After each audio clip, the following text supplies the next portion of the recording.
Hey guys what's up, कैसे आप सब लोग। Welcome back to my YouTube channel, myself Ankit Gautam. और फिर से एक बार स्वागत है आपका लेक्चर नंबर 2 में, जो हम पढ़ने जा रहे हैं सॉलिड स्टेट का यूनिट सेल। तो स्टार्ट करते हैं और अपने टाइम को वेस्ट ना कीजिएगा और अब सीधे सारे काम छोड़ दीजिए और पढ़ाई के ऊपर ध्यान दीजिए।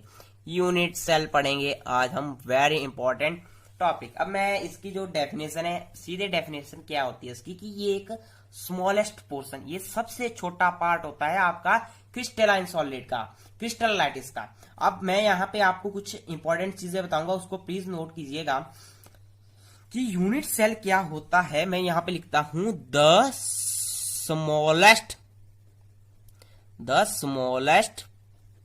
Portion of crystal lattice, the smallest portion of a crystal lattice which, यहां तक सभी को पता होगा, लेकिन यहां पे इस बात को लिखना कि which repeated, ये रिपीट करती है, which repeated over, या आप एंटायर लेटर भी लिख सकते हैं। मैं यहां पे आपको सिंपल बताऊंगा, over and again different direction,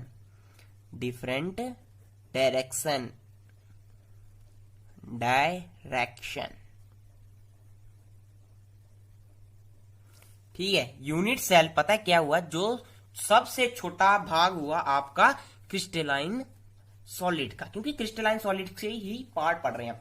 the smallest portion of A crystal lattice which repeated over and again different direction, या आप ओवर लिखिए या आप अगेन लिखिए, इनमें से कोई एक लिखिएगा, कि ये रिपीट करती रहती है, बार बार डिफरेंट डायरेक्शन में सेम रहती है। ठीक है।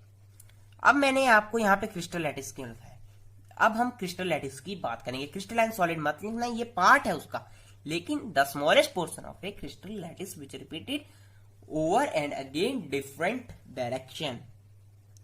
ठीक है। देखने को बिल्कुल सिमिलर लगता है क्रिस्टलाइन सॉलिड का, लेकिन सेम नहीं होता है। अब क्रिस्टल लैटिस की डेफिनेशन आपको मैं स्क्रीन पे बता देता हूं। जैसे कि ये 3 डायमेंशनल अरेंजमेंट होता है particle in solid is called as a crystal lattice. 3 dimensional arrangement होता है ये पार्टिकल का, उसे आप क्रिस्टल लैटिस बोलेंगे। अब मेरी एक बात याद रखिएगा, चाहे इस बात को नोट ही रखिएगा अपने पास, क्रिस्टल, इसको नोट रखिएगा, क्रिस्टल सिस्टम आपके पास 7 रहेंगे, क्रिस्टल लैटिस आपके पास 14 रहेंगे। इस बात का ध्यान रखिएगा। एक नंबर का क्वेश्चन आ जाता है आपके बोर्ड एग्जाम में यहां से, कि क्रिस्टल सिस्टम कितने होते हैं और क्रिस्टल लैटिस कितने होते हैं, 14। अभी हम बात करेंगे इसकी, लेकिन इस टॉपिक को याद रखिएगा, कई बार 1 मार्क्स का क्वेश्चन यहां से पूछा जाता है आपके बोर्ड एग्जाम में। तो ठीक है, ये आपका हो गया crystal system and crystal lattice. ठीक है। अभी हम करेंगे बात क्रिस्टल सिस्टम की। ठीक है। यहां से क्वेश्चन बनेगा, क्रिस्टल एक नंबर के क्वेश्चन बनेंगे आपके यहां। इसको याद रखने का मैंने एक ट्रिक बनाया हुआ है, कटो मत रह, चाहे आप अपनी लैंग्वेज में बनाइए, मैंने यहां पे रखा है कटो मत रह। ये आपका बड़ा बनेगा, आप देख सकते हैं। आप सी को बोलेंगे क्यूबिक, टी को बोलेंगे आप यहां पे टेट्रागनल, शेप आपको पता होगा लेकिन मैं यहां करवाऊंगा, यहां पे टेट्रागनल। ओ को आप बोलेंगे ऑर्थो रोम्बिक, एम को बोलेंगे आप मोनोक्लिनिक, टी को बोलेंगे आप ट्राइक्लिनिक, और आर को बोलेंगे आप रोम्बो हेड्रल, एच को बोलेंगे आप हेक्सागनल, ये तो आपको पता ही होगा, हेक्सागनल। इसको आप इस टाइप से याद रख सकते हैं, कटो मत रहे। ठीक है। अब क्यूबिक की बात करेंगे। आप क्यूब आपका किस टाइप से बनता है, इस टाइप से, ये आपका क्यूब एक ये देख सकते हैं, ये आपका क्यूब बन गया। ठीक है। तो मैं इसको आपको बड़े तरीके से बताता हूं, यहां पे ही बता देता हूं, ये आपका क्यूबिक है।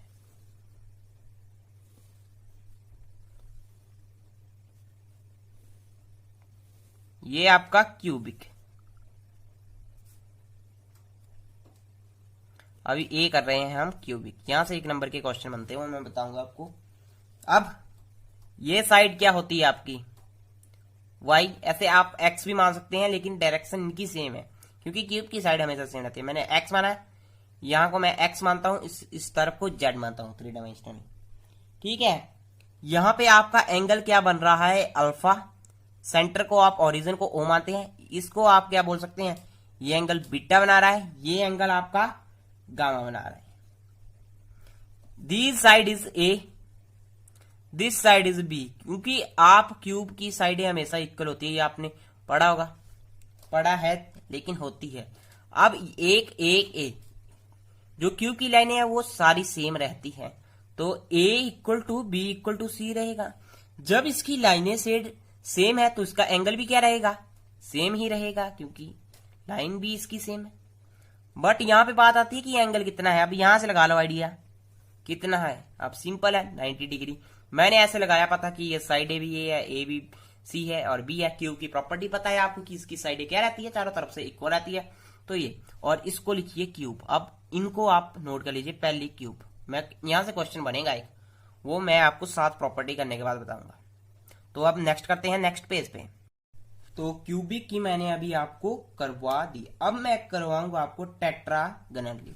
तो सेकंड प्रॉपर्टी है आपकी टेट्रागोनल।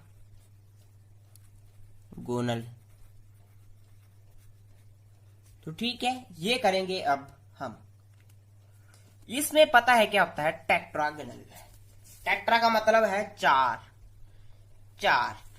अब टेट्रा का आपने क्योंकि आपने टेट्रागोनल, मैं आपको ऐसे एग्जांपल बता देता हूं, एक मीथेन का ही कुछ इस टाइप से बनता है स्ट्रक्चर उसकी यहां से लगाओ आप आइडिया। जब हम इसका ये क्यूब बनाएंगे तो ये लाइनें क्या सेम आएगी, एक लाइन ये सेम है, एक ये सेम है, एक ये सेम है, बट ये दो क्या है, डिफरेंट है। लेकिन अगर 1 2 3 आपकी सेम आ रही है और एक गलत है, तो इसका मतलब इसमें एक लाइन क्या रहेगी, गलत रहेगी। तो इसकी जो स्ट्रक्चर है ये आपको याद रखनी होगी। मैंने तो आपको यहाँ पे बता दिया कि सिंपल ट्रिक आपने जो बनाई हुई है मीथेन की, वो इस टाइप से बनेगी। थोड़ा सा स्ट्रक्चर में रह सकता है कि डिफरेंस। अब देखिए यहां पे इस टाइम y ले लेते थे, यहां पे x ले लेते थे, यहां पे z ले लेते थे। यहां पे बनता था अल्फा बनता था, यहां पे बनता था बीटा बनता था, यहां पे बनता था गामा। ठीक है, इस साइड को लेते थे आप a लेते थे, इस साइड को आप क्या लेते थे, b लेते थे, इस लाइन को c। अब a और b क्या है, आपस में इक्वल है, जो आपको डायग्राम बता रहा है। a और b क्या है, इक्वल है। आप इसको क्यूब की तरफ से बना सकते हैं। a और b क्या है, इक्वल है, लेकिन c क्या है, इक्वल नहीं है, इक्वल नहीं है। But alpha is equal to beta is equal to gamma is equal to क्या आएगा, 90 डिग्री ही आएगा। बट कईयों में क्या कंफ्यूजन रहता है कि इसकी साइड छोटी है तो इसका नहीं भाई। अगर आप मान लो d के साथ इसको भी मेजर करते हो और इसको भी मेजर करते हो सिंपल तरीके से, जैसे कि यहाँ पे बनाया हुआ है, तो ये भी क्या आएगा, ये आपस में 90 डिग्री का ही आएगा। तभी यहाँ पे कहा alpha is equal to beta is equal to gamma is equal to 90 degree. Sides इनकी इक्वल नहीं आई है, लेकिन एंगल्स इनके इक्वल आ गए यहाँ पे। ठीक है, अब पहुंचे हम ऑर्थोरोम्बिक, क्योंकि मैंने रखा है कट तक पहुंच गए हैं। अब हम करेंगे ऑर्थोरोम्बिक। ऑर्थोरोम्बिक RHOMBI से ऑर्थोरोम्बिक पढ़ते रहिए और अपने माँ बाप का नाम रोशन करते रहिए। ऑर्थोरोम्बिक, ऑर्थो पैरा पढ़ा हुआ है आपने, ऑर्थो क्या हुआ, सेम। लेकिन इस केस में पता है क्या हुआ, ऑर्थोरोम्बिक का स्ट्रक्चर पता है आपको, रोम्बिक का स्ट्रक्चर इस टाइप से आता है, एक ऐसे जिसकी साइड से आपस में इक्वल नहीं है, क्योंकि ये मैथ के कंसेप्ट है, ऐसे आपको पता होने चाहिए।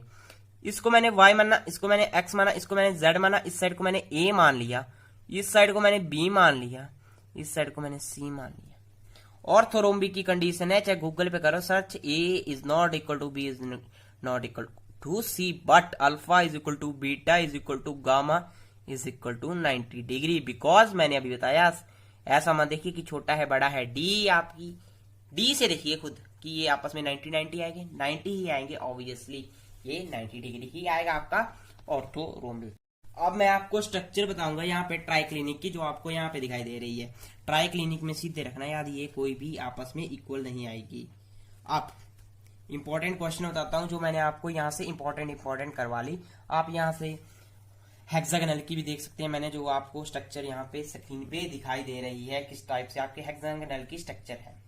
ठीक है, तो यहाँ पे जो आपके बोर्ड एग्जामिनेशन में क्वेश्चन आते हैं वो लिखने जा रहा हूं मैं।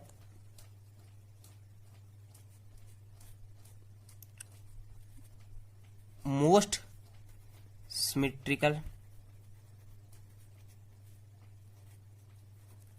क्रिस्टल सिस्टम कौन होता है, ये यहीं से बनता है, और मोस्ट अनसिमेट्रिकल क्रिस्टल सिस्टम।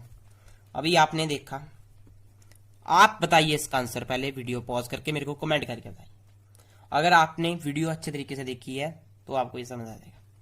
मैं बताता हूं, क्यूबिक में क्या है, साइड्स भी इक्वल थी और एंगल्स भी इक्वल थे, तो क्या हुई अनसिमेट्रिकल। अब ट्राइक्लिनिक में ना साइड्स इक्वल थी और ना ही एंगल्स इक्वल थे। तो ये दो क्वेश्चन 1 मार्क्स के कई बार पूछ लिया जाता है एक सीरीज में आपके बोर्ड्स एग्जामिनेशन में, तो ये आपके इंपॉर्टेंट क्वेश्चन रहेंगे। तो जो कल हम करेंगे वो टाइप्स ऑफ यूनिट सेल करेंगे, यहीं से करवाऊंगा मैं आपको, चाहे आप देख सकते हैं टाइप्स ऑफ यूनिट सेल। मैं थोड़ा थोड़ा इसलिए करवा रहा हूं आपको कि आप इन कंसेप्ट को समझिए। Types of unit cell notes मैंने आपको दे दिए हैं, आप उनको डाउनलोड कर सकते हैं। अगर किसी ने नहीं किए हैं तो उसका लिंक आपको डिस्क्रिप्शन बॉक्स में मिल जाएगा। तो अलविदा दोस्तों, जय हिंद जय भारत, और फिर से मिलते हैं कल रात 8 बजे।